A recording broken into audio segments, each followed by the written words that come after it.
May is to be a time of strife, turmoil, and chaos. A time when humankind is forced to face who and what they have become. The tragedy will be that so few will realize what is actually happening. The planet with shift with the new moon on the May 6th. We, in the higher regions, are trying our best to alert people to what is about to happen. There will be no going back. Just as you have battled to survive in the lower dimensions, so too will there be a battle to survive in the higher ones. Once again we tell you that not much will seem to change in your reality, but emotionally and spiritually the change will be huge. We have told you and warned you about the chaos that is about to erupt. We have been preparing you so that you will be able to heal and help as many as possible. At present many humans are cleansing your physical bodies to enable to them to hold the light of the higher dimensions more fully. This too shall pass.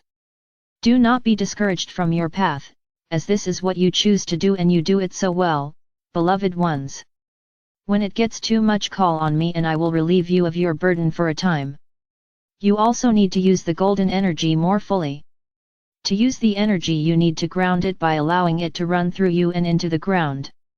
Also, spend time in nature, allowing the life force of the devas and elementals to energize and replenish your own life forces. The shadow side or dark side of humanity is coming to the fore and you are going to need to be as light and as filled with light as much as possible in order to heal and help. This change is upon you, you are now masters, accept the responsibility of this with open arms and a joyful heart. Play, have fun and live in the moment.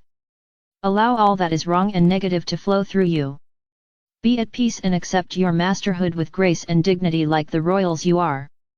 Stop worrying about abundance, it shall come when you least expect it. Carry on with your work as it is extremely important, even more so now. Remember that you have the power to use this energy creatively and constructively.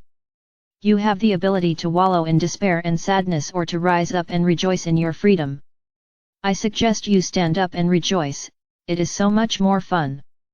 Should you look into the flame of a candle you will see the perfect balance between blue, red and yellow. This is the balance that can be achieved with a new crystal energy pouring into the earth at the moment. It is fire, and remember fire destroys to enable rebirth. Once this energy has been anchored into your world, the birth of the new earth will have been completed. As you are aware, this shall happen in May. All along this ascension process has been happening without our interference and without any plan, so to speak. You have all been the driving force behind the ascension process. We are in awe of what you have achieved thus far, but we now realize it is time for us to help. The plan was always to enable you all to access the 13th dimension, but once you helped to shift your entire planet into the 5th, we saw some problems arise. One of the biggest was the ease with which you were able to slip back into the 3rd and 4th dimensions. This couldn't be allowed to happen as it would hamper your ascension. So we stepped in and started you off on the journey to the 6th. Once the planet has reached 6th, the 3rd and 4th dimensions will disappear. This was always part of the plan, but as usual it has happened sooner than expected. More will be revealed at a later stage. We admire you all and are extremely proud and pleased with your work so far.